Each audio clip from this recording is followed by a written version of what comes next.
Hi, and welcome to The Working Songwriter, the show where today's best songwriters come to talk shop. I'm your host, Joe Pug.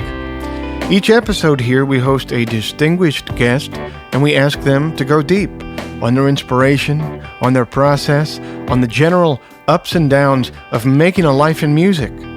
So, whether you're a grizzled veteran, wearing a gold chain with a Fender Jazzmaster charm on it, or else a scrappy upstart, sending links from your Kickstarter campaign to a podcast host that you've never personally met before, this is your show. Because ultimately it is what every writer seeks most, an ironclad excuse to put off actually writing.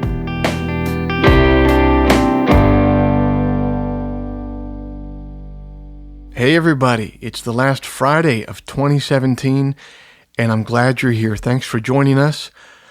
Oh boy, our annual Midwest holiday tour, our December run through the Midwest was a blast. I got to go see Sean Moeller's new place in the Quad Cities, the Raccoon Motel. They got a lot of whiskey there and a lot of vintage bric-a-brac on the wall. Don't get to use the phrase bric-a-brac too much on this program. So thank you, Sean, for inspiring that. And I have to say, I learned from this tour, small town America, you have changed in the last 10 years. I went to towns like Davenport, Grand Haven, and Goshen, and they are very different from when I was touring there a decade ago, because now it seems like all small towns have amazing hipster amenities. They all have craft breweries. They all have farm-to-table restaurants. They all have pour-over coffee shops. What happened? What the hell happened? I think basically a lot of creative people from these small towns, they moved to big cities. They became hipsters there. They learned the hipster way of doing things, and then and now, as they're getting older, they're returning back to their hometowns and bringing a bunch of delicious food with them, because say what you will about the hipsters, they make a delicious $15 club sandwich. Yeah, I think that's the way to go there. I don't have family from there, so I can't really move there myself, but if you have family in small town America and you're living in a metropolis now is the time to move back. You just buy yourself like a phenomenal 3-bedroom house for like $65,000 that was impeccably built by a bunch of sober, God-fearing Mennonites. You will be sitting pretty. You can go down to that farm-to-table restaurant and buy as many $15 club sandwiches as you damn well please. Now's the time to move back, guys. Yeah, so thank you for coming out to those shows. All the folks came out to those gigs. Thanks to Juanita Stein for joining me for a show. And thanks to the Dead Horses for jumping in to support on short notice. Much appreciated. If you'd like to hear some of my music live in the coming months, here's where I'll be. January 8th and 9th, I'll be supporting Steve Earle in Chicago. January 26th and 27th, I'll be playing and hosting the Ann Arbor Folk Festival.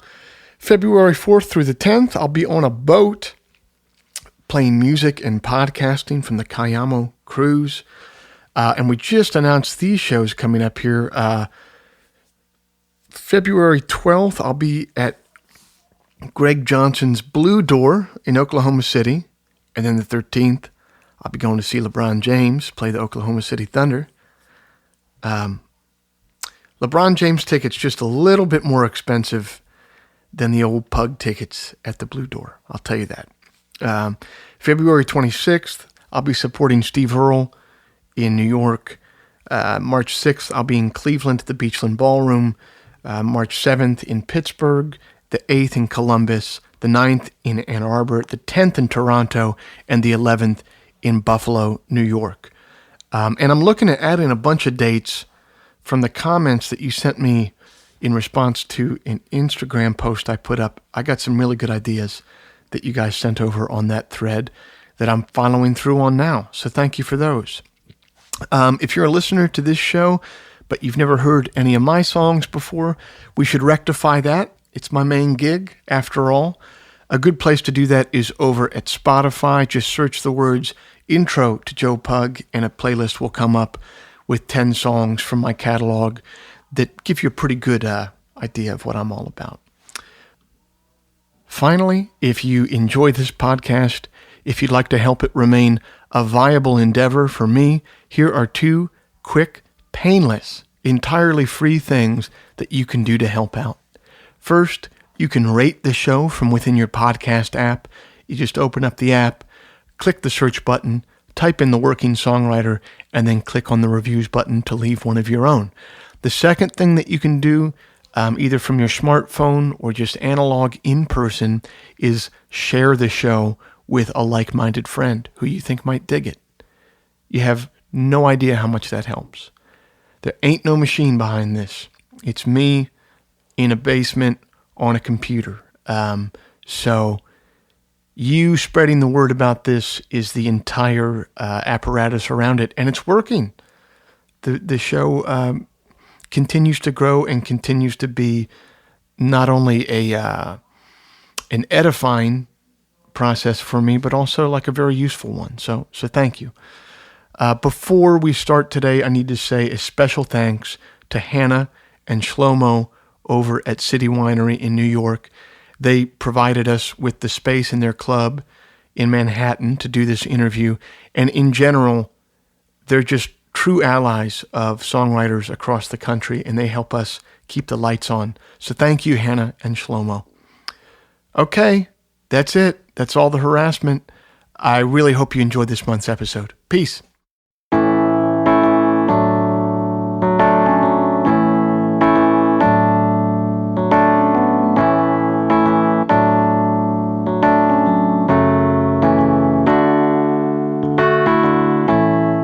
Born and raised in rural Ohio, Lydia Loveless was accustomed to seeing touring bands sprawled out on the floors and couches of her family's house, because that was the accommodation for the acts who had played in her father's country western bar the night before. She was homeschooled until her family made the move to Columbus, a metropolis by comparison. As a teenager, she played bass in a family band that featured her father and 2 sisters, Riley named Carson Drew, after the father in the Nancy Drew books. In the ensuing years, she opened a show for Cincinnati-based producer Dave Rhodes Brown and caught his ear. He would go on to helm her debut album, The Only Man. Though she liked the songs she wrote for the project, the belabored process of getting it from inception to release left a bad taste in her mouth. In 2012, she was signed by Bloodshot Records and was determined not to lose the vitality of live performance again as she entered the studio. The resulting effort, Indestructible Machine, was recorded at Grove City, Ohio's Sonic Lounge, with an emphasis on live takes and a minimum of overdubs. It would become one of her signature efforts, and it brought her to national attention. She has shared the stage with Jason Isbell, the Old 97s, the Super Suckers, Iron and Wine, and the Drive-By Truckers. Spin Magazine has said that her music stands out because of its utter lack of bullshit and her inability to mince words. Stereo Gum has said she has an unmistakable voice as a songwriter. And none other than Patterson Hood, a guy who's heard a tune or two in his day, said of her music, "I like when someone can write a serious song that still makes me laugh out loud." Last month, both Lydia and I were on tours that converged in New York City. We connected through her tour manager and my friend, Mark Miller, and we set up shop in the basement of City Winery. Lydia was kind enough to give us some of her time to explain where she came from and where she's going.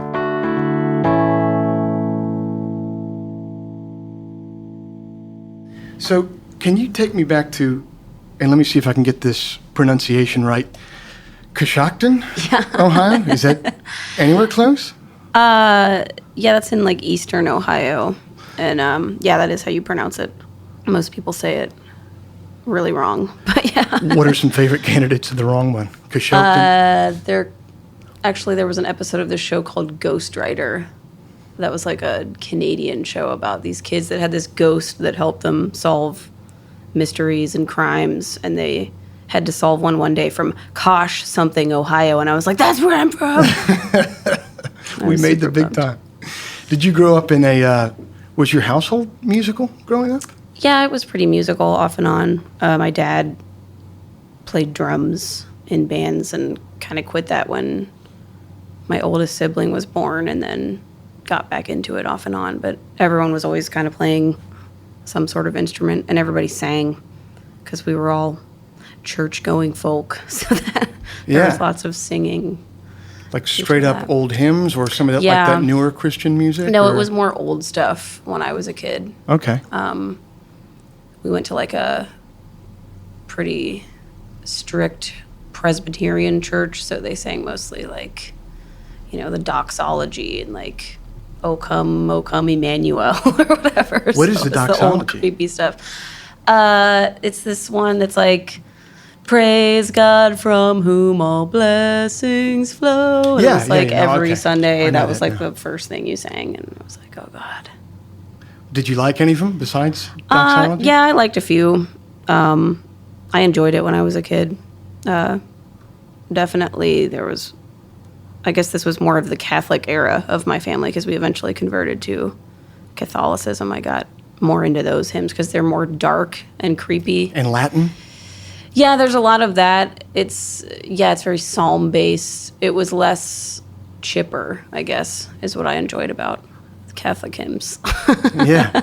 Like, do you have a particular favorite of those? There was one, it was very March. It was like, they'll know we are Christians. And that's a super, like, downer of a song about basically marching around and doing good deeds. And they'll know we're Christians by our love. So that was a good one. And then there was Were You There, which is a really depressing one about the crucifixion. So that was always cheerful to listen to. See, that sounds more like a Presbyterian one to me, but okay. Kind of. I think some of them intersect, but yeah. What was some of the first music that you found on your own then that was outside of that context? My parents listened to music when I was growing up, but like branching out from that. None of it was good because it was hard to be rebellious in my family because everyone already was. So like, sort of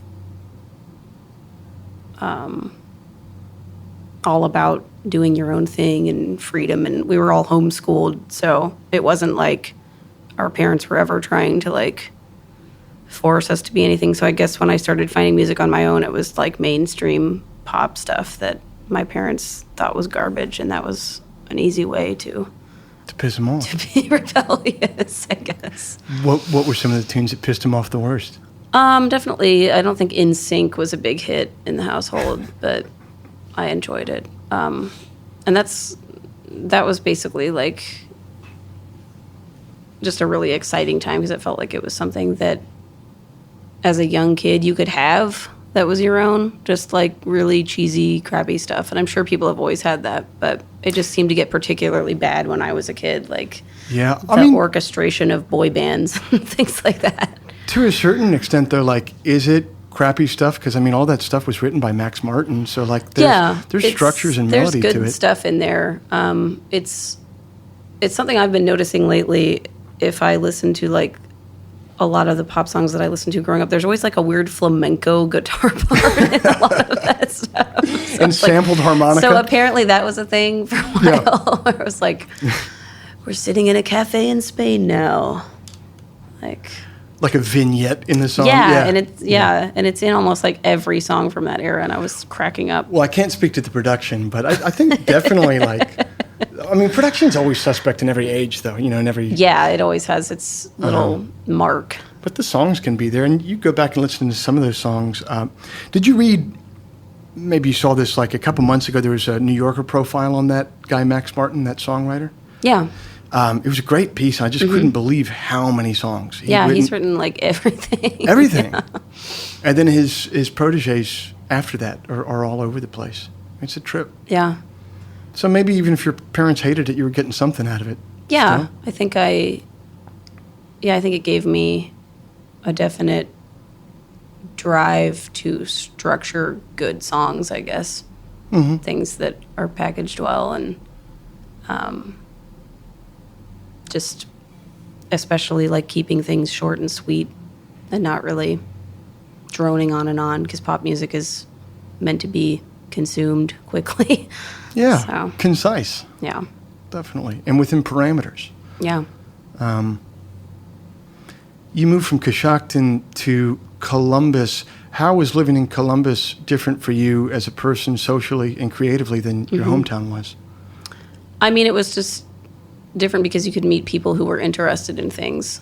And that sounds maybe mildly arrogant, but where I grew up, people were not interested in things. And if you were interested in anything, you were kind of considered a loser or a weirdo. So, it wasn't cool to sit around and talk about ideas or projects that you were working on. Everything was just very like, don't think too highly of yourself, and just kind of live your life and stay out of the way. So Columbus was more like meeting people who cared about clothes or music or going to shows or books they had read. And a lot of my friends were older because I was playing in bars. So I wasn't really hanging out with people my own age at that point in my life. And How old were you? I was 14. Okay. And you could get into the bars to play? Yeah, my dad was in both of the bands that I was, well, two of the bands. I was in a punk band too with my older sister, but And you were playing bass in that? yeah. Yeah. Mm-hmm. And so you were just able to get into these bars and at 14? Yeah. I mean, it wasn't always easy, but yeah, I just kind of be the quiet and cool one. Like, I always thought I was the nerdy one, and everyone was like, no, everyone just thought you were like too cool for everyone. But I just didn't talk to anyone because I was terrified. And I would just be like, I'm 18. Yeah. And kind of go about my business. So Totally. At what point in playing those clubs and stuff like that, because it sounds like you were doing it with your dad, you were doing it with your family, like, at what point did you start thinking to yourself, like, oh, this might be what I'm going to do? This could be a career for me. I kind of always had delusions of that when I was growing up because I just wasn't really ever interested in anything else. I mean, when I was a teenager, I was still doing dance lessons at that point, and I wanted to go to school for that. And then I just kind of started playing music, and you kind of had to pick one or the other because you couldn't devote all the time that they needed at the time. For dancing? For dancing. So I just had to pick music, essentially. So I never really thought about doing anything that wasn't like artistic or actually profitable. So Well, I was that kind preaching of to the choir there. Yeah. No, actually, no, I'm different from you in the sense that I always think about doing something more profitable, but True, don't do yeah. it. Well, I think about it. I just don't take the steps to do it. It's funny, like recently, I kind of like noticed daydreams that I was having, and I was like, I've been a musician for so long that I found myself having a daydream where like I was just like selling real estate and making a lot of money. And I'm like, that's a fucked up daydream to have. It is really weird. Like, I do that in the van, though, where I'm like, what if I was just like a teacher? Yeah. Well, and so my wife I don't even know is. what that means. And that's what she does all day. And Yeah. it just goes to show, man, like, you're just not going to get everything with anything that you do. And No. something about the human mind just makes you wonder what it's like, you know? Yeah, because I mean, I've always been, and I was just talking about this, I think probably yesterday, but I don't really have a thorough concept of people's jobs. Like, when I meet people on What do you tour, mean? well, people will be like, oh yeah, I was at work, and I just picture everyone in a giant office. That's what I picture, Right. like everyone that isn't a musician does, because I just don't think about it, and I've never really been in that world because I just always wanted to play music. And now I'm like, I know people, like, I'll think about my friends and like what they do, and I'm like, I don't really know what they do at work. I know. So which makes me feel really Straight up. confused. I know. Well, and so I'm 33, and so my friends that are in those positions that you're talking about there, they're starting to get to points in their careers where like they're running like very important things at this point, like, Right, to yeah. make the community flow. And I'm like, man, you are responsible, man. That is, enticing to me, given what I do it's for a weird. living. Like I went with my boyfriend to his job, and I had to like get a badge made and allowed into this building, and I was like, wow, you must like do some cool stuff in here. Yeah, well, I know. But, but then they come to the gig at night, and it looks like the greatest thing on the face of the earth. And it is the greatest thing on the face of the earth. But did you know that you were doing something that was compelling?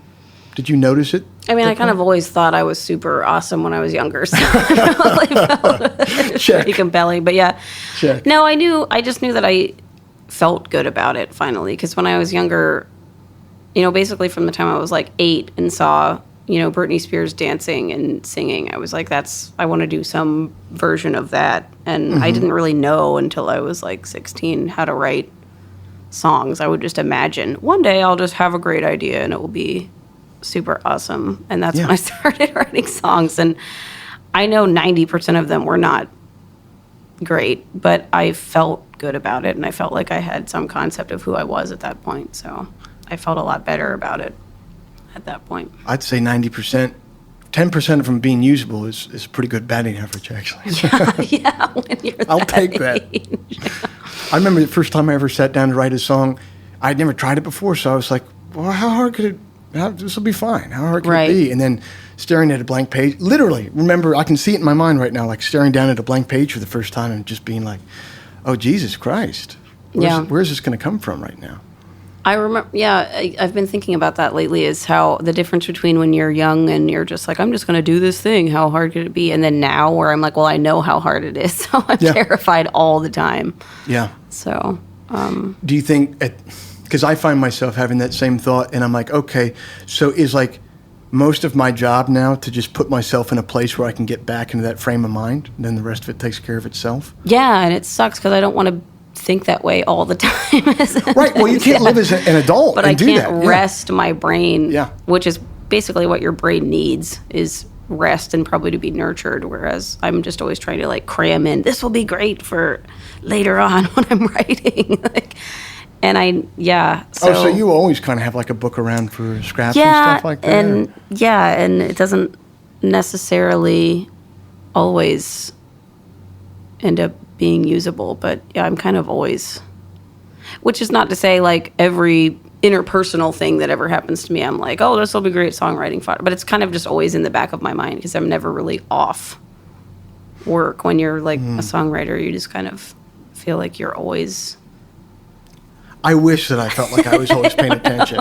I know everyone does it differently, but yeah.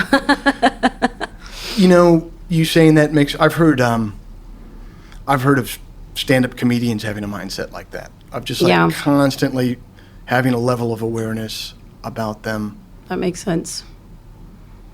That sounds exhausting, though, to me. Yeah. It's not fun, so I've been trying to rethink the way I think, I guess. Well, it seems like you'd be able to compartmentalize a little bit for different parts of your life and use different skills at different times. Yeah, hopefully.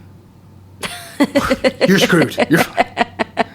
So if at age 8 you're the model for a career looked like Britney Spears, at 16, what did it look like? Who did you want to be at that time when you started writing songs? Anyone? Oh, dead old guys that wrote country songs that drank themselves to death generally. That was kind of what I was going for. So, and I know there were definitely people at that point doing that. Because as I started to play shows, people were like, oh, you must be inspired by like the old 97s and things like that. And I was like, I actually have no idea who that is. So I didn't know there were contemporary people doing. And that's not to say because there weren't any. It's because I was an ignorant kid that like went to old used record stores and went immediately to the dollar bin and bought like cheap dead guy records. So that was what I was kind of modeling myself after. So chief among the old dead guys would be like Hank? Yeah, definitely. There? And who else? I mean, I always was a fan of Loretta Lynn, so and still the way she writes songs is inspiring to me, and that's something that I listen to when I'm feeling like dead inside and trying to get a kick. Yeah. I liked Marvin Rainwater. That was something I remember finding at I do not even know who that is. record store I would go to. And it's really silly, and a lot of it is not good, but he does have some really, like, heartfelt, sad songs. So. Is it silly and kind of like a Roger Miller-ish type Yeah, way? there's a little bit of that in it, yeah. But Roger Miller also was great and had amazing songs, so. Did you ever get into the Possum? Were you a George Jones fan at all? Yeah, that was probably when I was a little older, but yeah. Gary Stewart, he's a really good one. But I didn't find all that stuff till much later in my life, and like early 20s, mid 20s, and but just like anyone, like the first time you discover it, you think that you're the first person to have found it, and yeah, and it was cool because like that was another thing about moving to Columbus that was so different, is like being able to walk to a record store and find weird records that you don't necessarily know. Because when I was growing up, we had one record store, and it was like On Cue was the name of it, and it was like new CDs. That's all you get. Yeah. And also we sell weird prank toys, but right. like hand buzzers and voice changers. Like kind of like Spencer's or something like that. Yeah, but like, but when I moved, there was a record store called Evil Empire, and we would go in there like all the time, like at least once a week, and just buy weird stuff. And the owner was like helpful and would try to suggest like punk records that I could buy too, and he had a lot of like garage music, but I definitely remember buying a lot of like old country records when I was a kid because they were really affordable, and I was also interested in it, luckily. Yeah, but unfortunately the new record store didn't have stink bombs and Bob Marley posters, so it was garbage.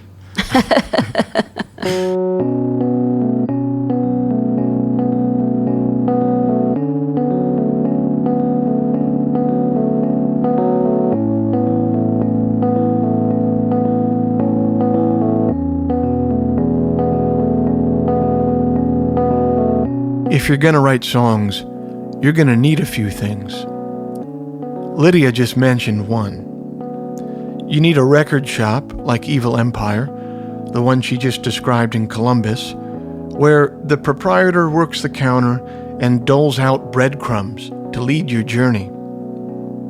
You need a bookshop with big bay windows, where you can get all the paperback Penguin classics for $10, and where there's a sign by the second floor window that says, "Sorry, no more smoking. One asshole ruined it for everybody." You need not one but two music shops. One that's packed on Saturdays with goth kids buying 7-string guitars and gospel drummers buying splash cymbals and moms renting alto saxophones for their kids because that's the cheap place to buy cables and strings. But you also need a music shop that has guitars that are worth more than a year of Ivy League tuition, where the owner talks like the comic book guy from The Simpsons because they can set up your guitar with a Swiss-like precision. You need a mechanic for your tour van that charges you enough for you to understand why it would be worth their time. You need a coffee shop that does not serve food. You need a deli that serves grilled cheeses that are better than they have to be. You need a public library with quiet study carols that are first come, first serve. You need a body of water to walk next to when you're stuck. You need a good thrift store, a dry cleaner, and a diner with booths. Most of all, you need 2 bars. One with good live music, and one with no music of any kind whatsoever.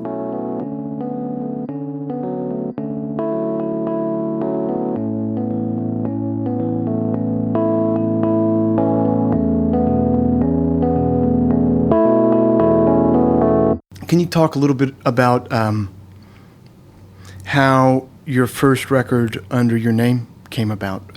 How old were you when that?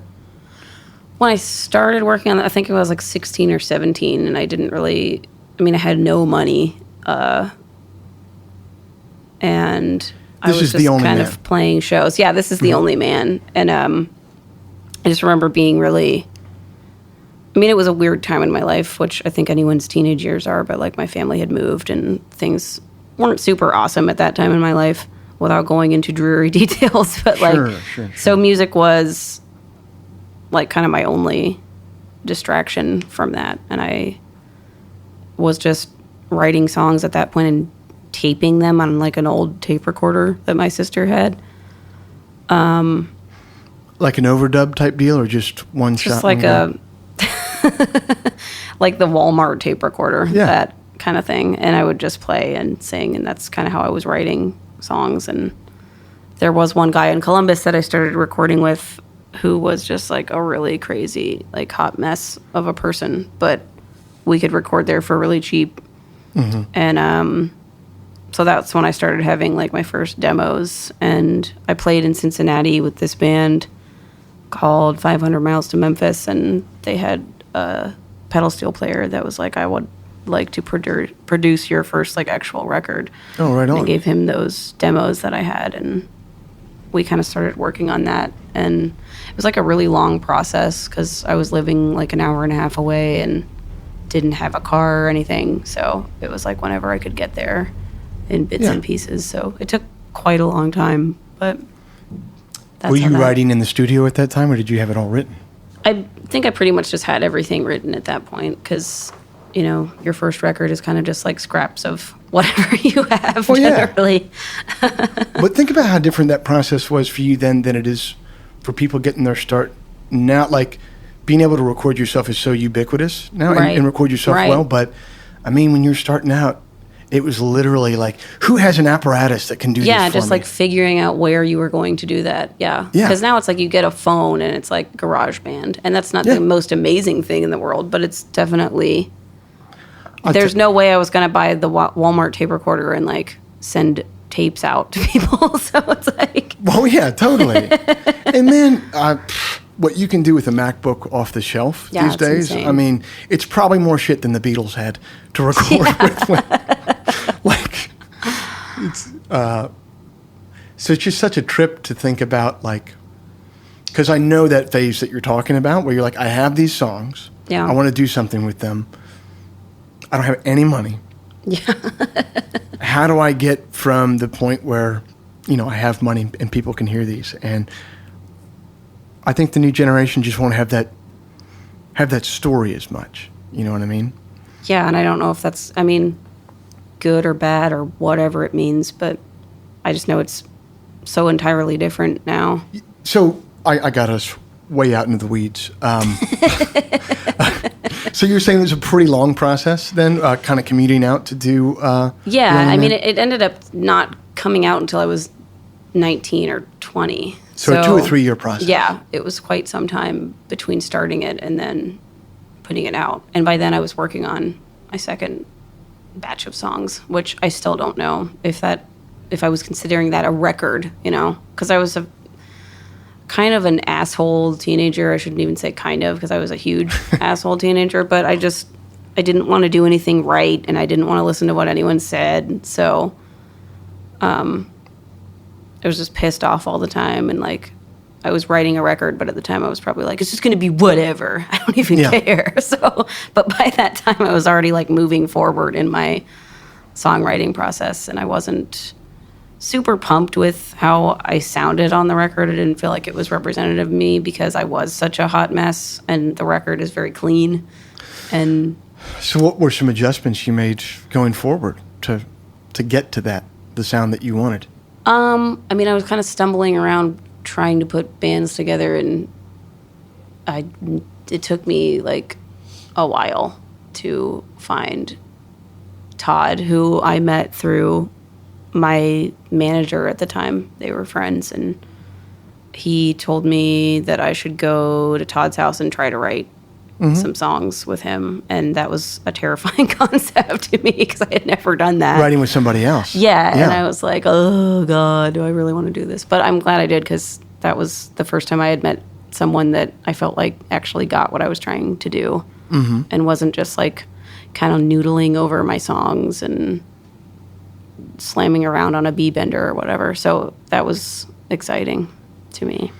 And you feel like it opened up So it sounds like the writing process was a little bit more of you kind of playing, and his accompaniment was kind of helping you open up a little bit? Yeah, definitely. And we had like just similar ideas of what we wanted to play, I guess. Because at that point I was coming out of like, I had made like a supremely country record, and then I was still kind of writing in that vein, but I didn't think I really wanted to do something so cleanly country anymore. Okay. So it was kind of a transitional period, but I also didn't want to be like country punk where it's like, I don't know. Yeah. I wanted to be a songwriter, I guess, and not be so genre driven.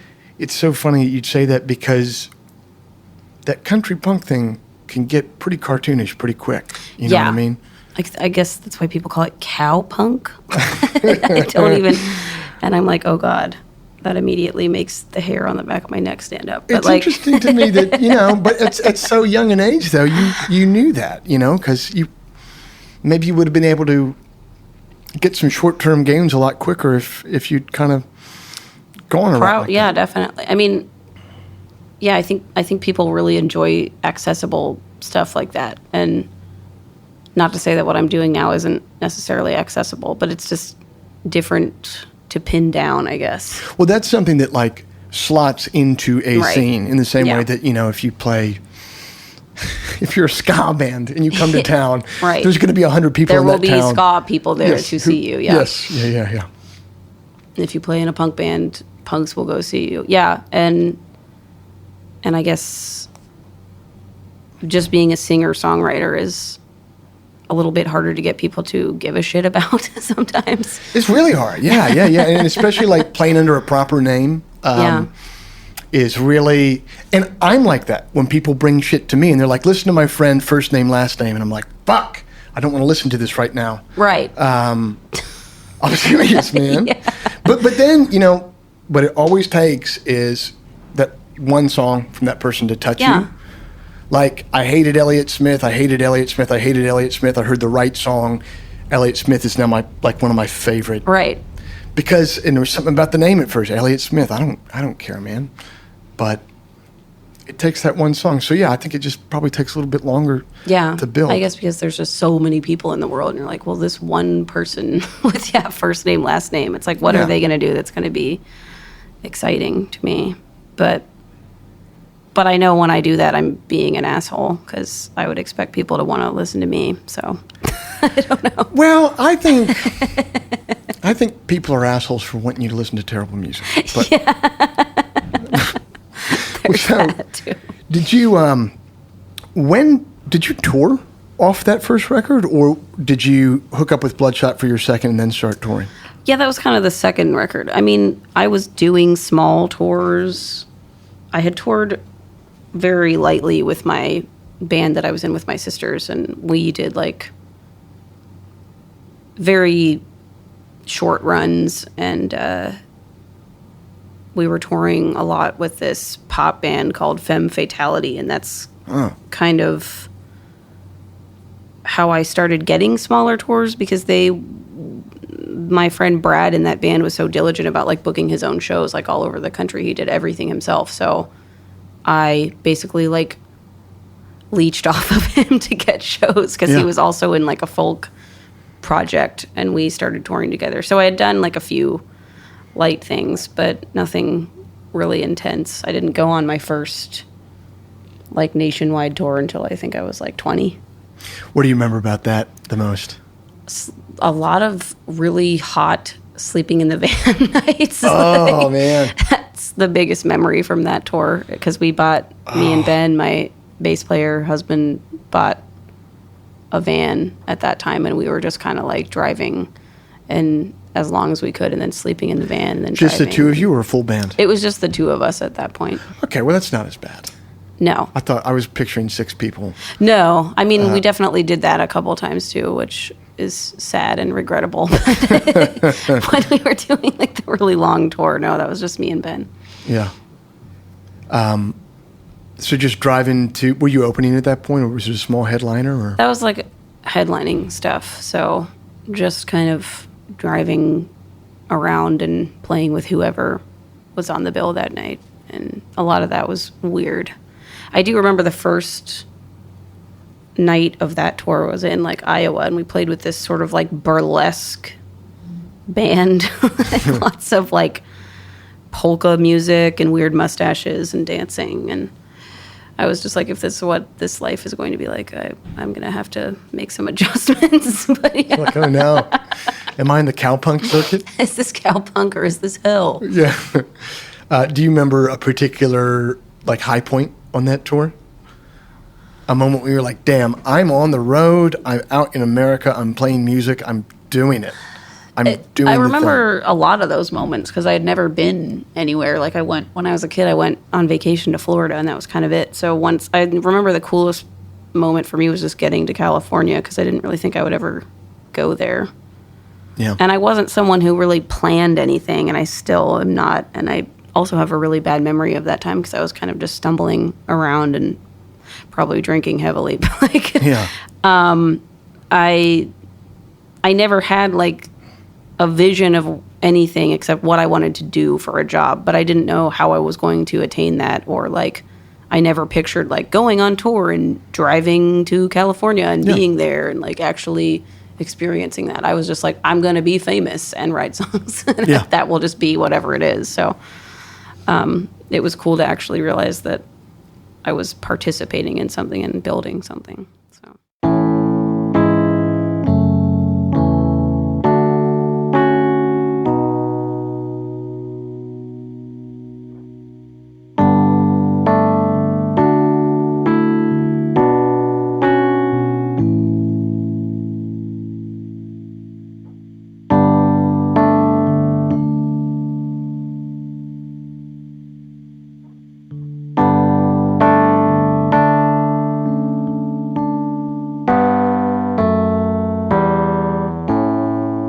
I can certainly identify with moments like the one Lydia just described. She said she hadn't planned on ending up in California, but she'd made up her mind about her destination, and apparently, California was on the road to get there.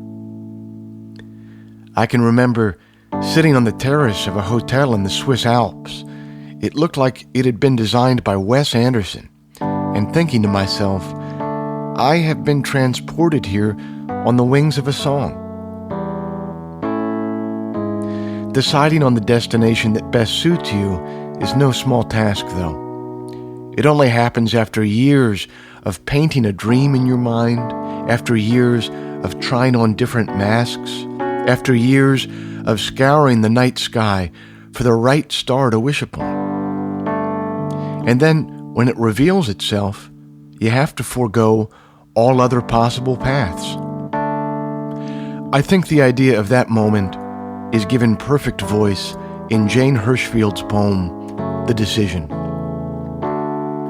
There is a moment before a shape hardens, a color sets, before the fixative or heat of kiln. The letter might still be taken from the mailbox, the hand held back by the elbow, the word kept between the larynx pulse and the amplifying drum skin of the room's air. The thorax of an ant is not so narrow. The green coat on old copper weighs more, yet something slips through it, sets out in the new direction for other lands. Not into exile, not into hope, simply changed. As a sandy track rut changes when called a silk road, it cannot be after turned back from.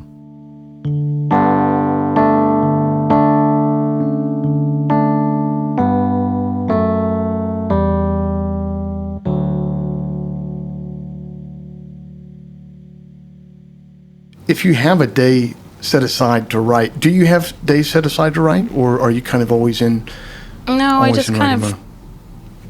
I mean, I've been trying to develop more of a pattern in my life lately, just because I'm realizing I'm not really good at life if I don't have a habit. Yeah, like a routine. Yeah, and so I've been, my boyfriend goes to an actual big person job, and he gets up at like 6 a.m. and I'm like, just wake me up, turn all the lights on, blast music, like make me get out of bed, because I'm the laziest person ever. And I've just found I don't really use my time wisely if I'm not up really early in the morning. So I've been getting up really early and like trying to like maybe read the news and play guitar and just actually think. I've also started running, which is embarrassing, and I hate that I even just said that. Oh, no, man. It helps a lot. No, I'm telling to have just these weird routines that I've never had, and I do feel definitely mentally better, because I feel like I've never just been a very organized person, so working really hard on that. I didn't start exercising until my late 20s, and I felt cheated because I'm like, man, everyone's always talked about like the physical benefits of this, right? But I can't take into mind that like I'm going to live longer if I do this. Like I'm not going to act on that. Yeah. But when I realized like the mental health benefits of exercise, I was like, how come no one fucking told me about this? That if I was super bummed out and went for a run, right, you're never going to feel worse. You'll feel jog. Different, that's for Yes. sure. So Yeah, man. I just think it's so helpful for writing, like physical activity. And it can be a walk, man. It doesn't have to be a jog. No, it doesn't have to be like, oh, I threw a sandbag that weighed twice my body weight for 4 hours. Like it just has to be something that gets me out of sitting on the couch feeling sorry for myself because I don't have the world's greatest idea or whatever. Yeah. You don't have to go straight to like wearing like the Lance Armstrong outfit. No. And I've never really been that. So yeah. Well, I'm wearing it right now because I'm planning to try to exercise later. But yeah. All right, I'm glad you said that. Yeah, I think that I think you're onto something there. I found it immensely useful myself for creativity.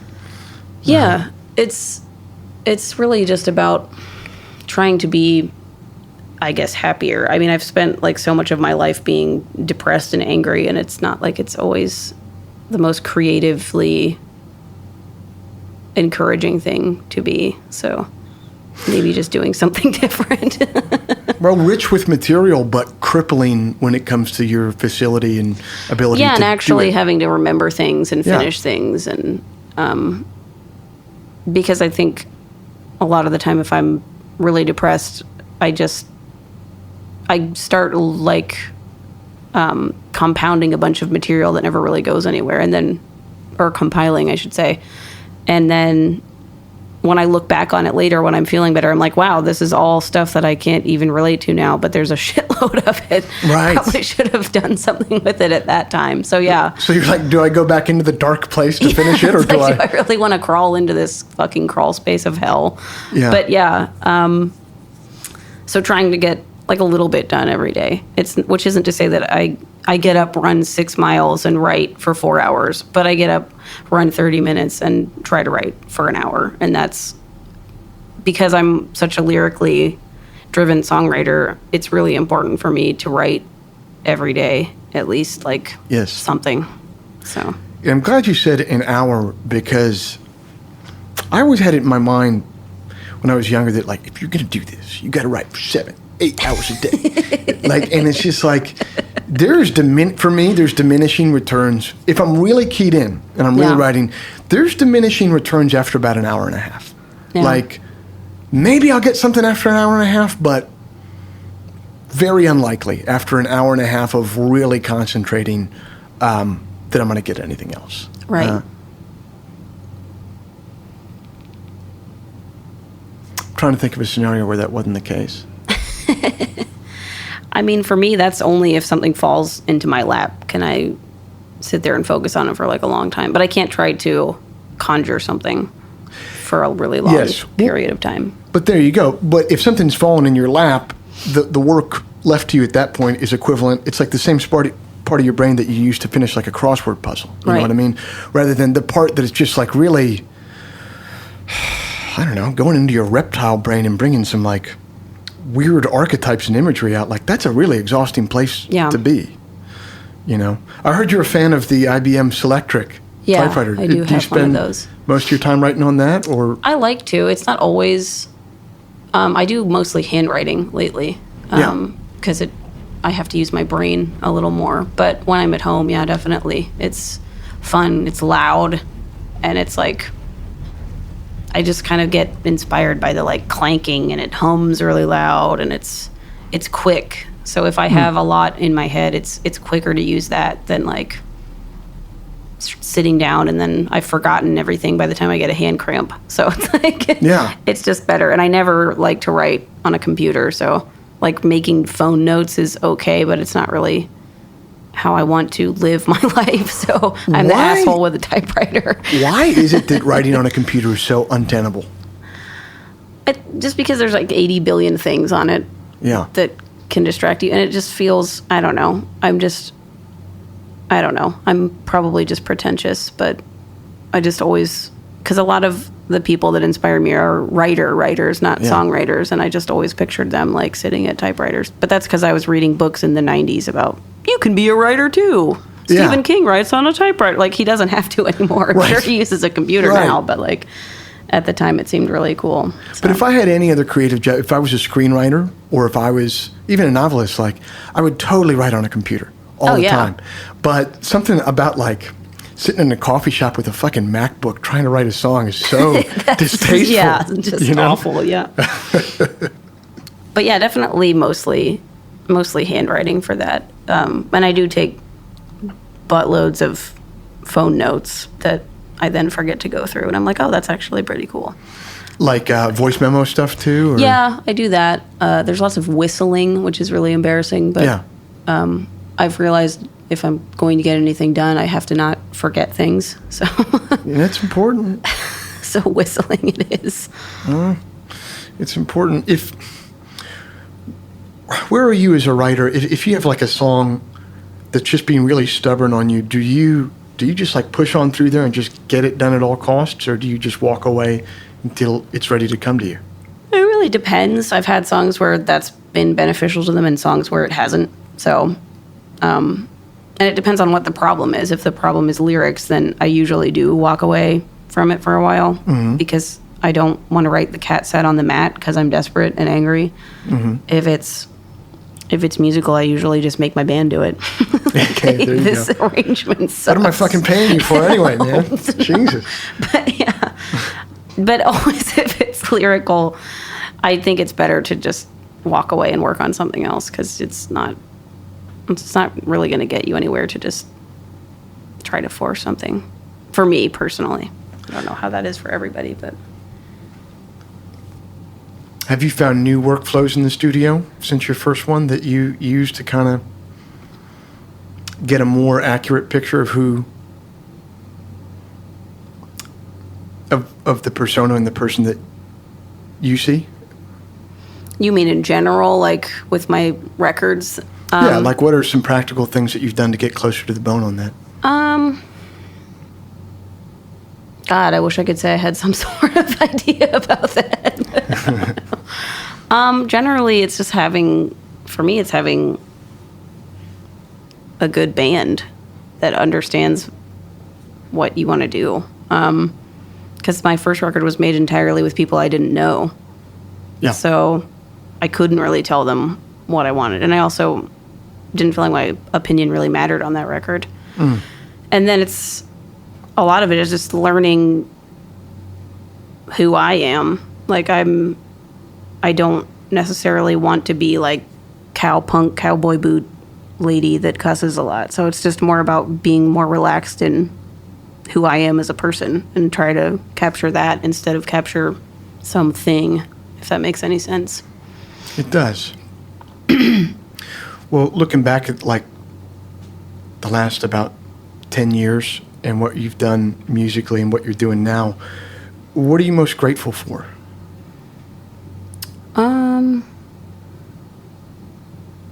That's a good question that I can't really figure out how to answer. Not dying. That's pretty cool, I guess. Yeah, I mean, I'm right now I'm just grateful for, I feel like I've gotten a lot of second chances because I was not, and not to say that I'm like a great, perfect person now, but I was definitely kind of a mess when I was younger, and I'm just grateful to still get to do what I want to do in spite of like my past mistakes, not to be cryptic, but there is such a thing as getting opportunities too early, earlier than Right. you're able to handle. Yeah. yeah, I don't think I really knew what I was doing. Not to say that I'm totally all together now, but I think I have a better idea of who I want to be now. Yeah, I'm not the type to really look back with too many regrets, but sometimes I look at a few things from my mid-20s, like when I was getting started, and thought to myself, like, yeah, again, not a perfect person now either by any stretch Yeah. of the imagination, but maybe if some of those opportunities had happened when I had my head on my shoulders a little bit more. Right. But hey, still here, still doing it, man, so fuck them all. If there's a song of yours that's remembered in 100 years, what do you think it would be? Oh, geez. Probably Steve Earle, I guess, unfortunately. What song would I like it to be? Yeah, how about that? Probably Heaven from my last record, or maybe Out on Love from my last record. Those are ones I'm proud of that I tried to make as not hokey as possible. It's tough to make something that's not hokey, though, that will endure over time. Right. Because it needs to be a big idea. Yeah. How do you draw the line between something that's hokey and that's a big idea? I don't know. I mean, yeah, that's probably the most difficult part of being a songwriter, I guess. So knowing how to do that is kind of different every time you write a song, really. Makes me think of a quote. I think this is from Kurt Cobain, but as I've learned from several past episodes of this podcast, I just kind of apparently I just make up quotes all the time that just don't exist. So I've really... As my friend Yeah, well, this shows... Einstein once said. It's really made me realize how full of shit I am. But I heard a quote once attributed to him that basically said, any good music is corny if you want to look at it that way. You know what I mean? It does require, even the hippest stuff on the face of the planet, man, it does require some buy-in, from Right. the listener and the writer. I mean, playing music is corny. Yeah. Because, what are we really doing? Pay attention to me, what I have to say. Yeah. But I'll put it in a song. Not to shit talk what we do. Obviously, I love music. But you have to accept that you're corny in the first place. And then get over yourself. And get over that it's corny, I guess. And just kind of get out of your own way. It's tough to get over yourself, man. Yeah, it is. Especially when you do something silly. So it's Yeah. But yeah, I don't, music's never just going to go away or everyone's going to stop caring about it. So you kind of just have to let go of the whole fear of being too cheesy, I guess. I really appreciate you taking the time today. Yeah, thank you. Nice to meet you. Yeah, you too.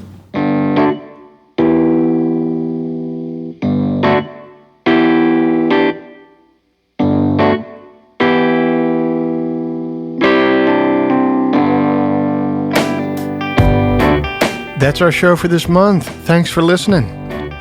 Lydia's latest album is Real, available everywhere digital music is sold or streamed. Today's episode was engineered and mixed by Matt Schusler. Research and editorial direction provided by the intrepid and thorough Paul Barbagallo. If before we meet again you sit down to write, please remember, an expensive drug habit is not a song, a compelling Instagram account is not a song, and most importantly, reverb is not a song. So let all that take care of itself, and for you, just keep your eye on the song.